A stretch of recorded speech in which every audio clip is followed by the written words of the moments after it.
Hai semua, saya baru sahaja terima sijil ini. Terima kasih kepada semua yang support saya. Ini usaha keras saya. Saya memang gembira dan bangga dengan pencapaian ini. Jangan risau Cikgu Sarapi, mari kita lihat dia saya.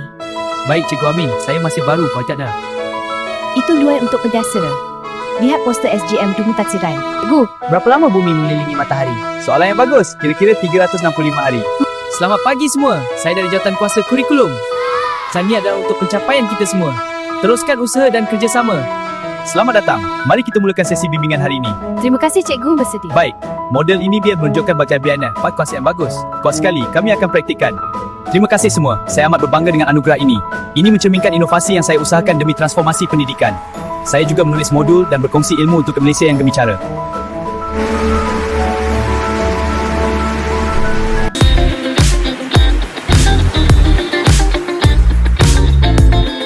Hai, what's up guys? Bertemu lagi kita dalam siaran Nikki's Production.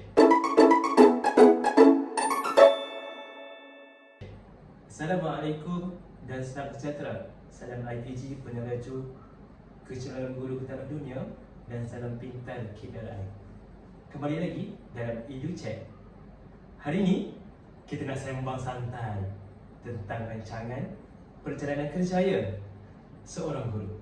Bersama saya, insan yang cukup istimewa, cukup berketerampilan, iaitu Cikgu Sarapi. Sebagaimana yang kita tahu, ada 5 peringkat utama dalam perkembangan kerjaya seorang guru. Kalau kita bercakap tentang peta perjalanan, boleh Cikgu kongsikan perancangan jangka masa panjang kerjaya sebagai seorang guru.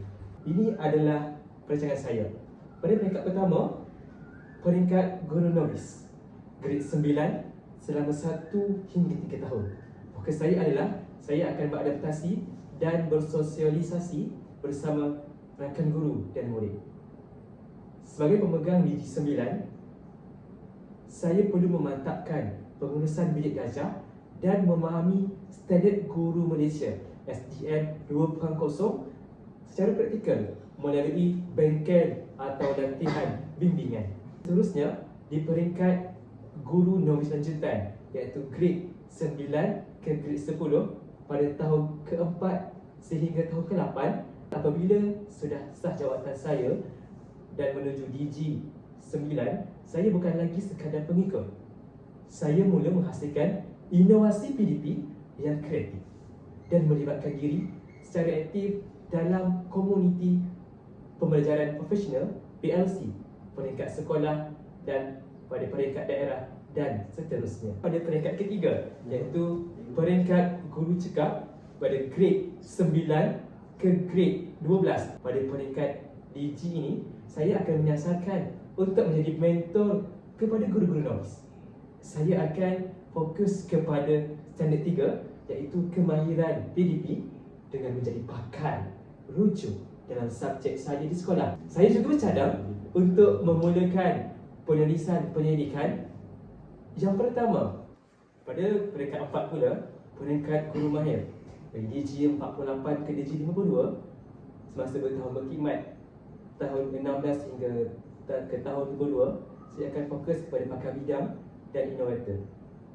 Di peringkat DG 48, saya menyasarkan laluan sebagai guru cemerlang, yang mana saya akan apply dengan izin guru cemerlang Bahasa Melayu, iaitu GC Bahasa Melayu, untuk membantu guru-guru Bahasa Melayu di sekolah rendah. Saya juga akan membina jaringan kolaboratif akademik dengan sekolah dan berkongsi kepakaran melalui webinar atau seminar pada peringkat negeri atau kebangsaan. Dan peringkat terakhir, iaitu peringkat kelima, peringkat guru pakar grade 54, tempoh berkhidmat tahun ke-23 dan ke atas, yang mana saya fokus kepada sebagai pemikir strategi dan perangka polisi. Peranan saya melampaui bilik gajah.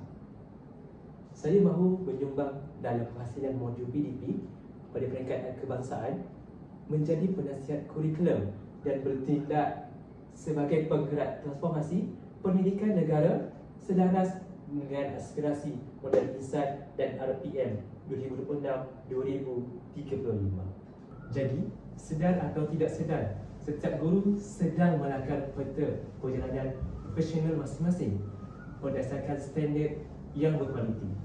Terima kasih Cikgu Sarafi atas perkongsian sebentar tadi. Pesanan saya buat rakan guru novis di luar sana, terus belajar kerana guru yang berhenti belajar harus berhenti mengajar.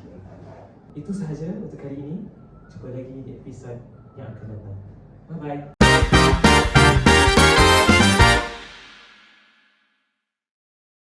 Peranan guru dalam abad ke-21 adalah dari seorang penyampai maklumat kepada seorang pemudah cara, iaitu fasilitator yang dinamik pada fasa kemahiran yang menguruskan berpusatkan murid. Peranan ini menuntut guru untuk tidak lagi mendominasi ruang bicara di dalam kelas, sebaliknya membina ke mengurus aktiviti yang merangsang pemikiran kritis selaras dengan matlamat awal pembangunan profesionalisme yang mampan. Guru juga berkembang sebagai agen inovasi yang memiliki literasi digital yang tinggi. Ini memperlihatkan angka guru berkemedia malah berupaya mengaplikasikan bahan pengajaran digital yang kreatif dan ilmiah. Selain itu, guru bertindak sebagai pembelajar sepanjang hayat yang proaktif bagi mengekalkan kualiti kepimpinan-kepimpinan instruksional. Guru yang berkualiti akan sentiasa mengemaskini pengetahuan pedagogi dan kandungan mereka, memastikan amalan pengajaran sentiasa relevan dengan trend pendidikan global terkini. Secara keseluruhannya, melalui had pelan kerjaya saya sebagai satu kitaresan, setiap elemen dalam kerangka ini saling berkait. Ini membolehkan saya berkembang secara holistik dalam kerjaya.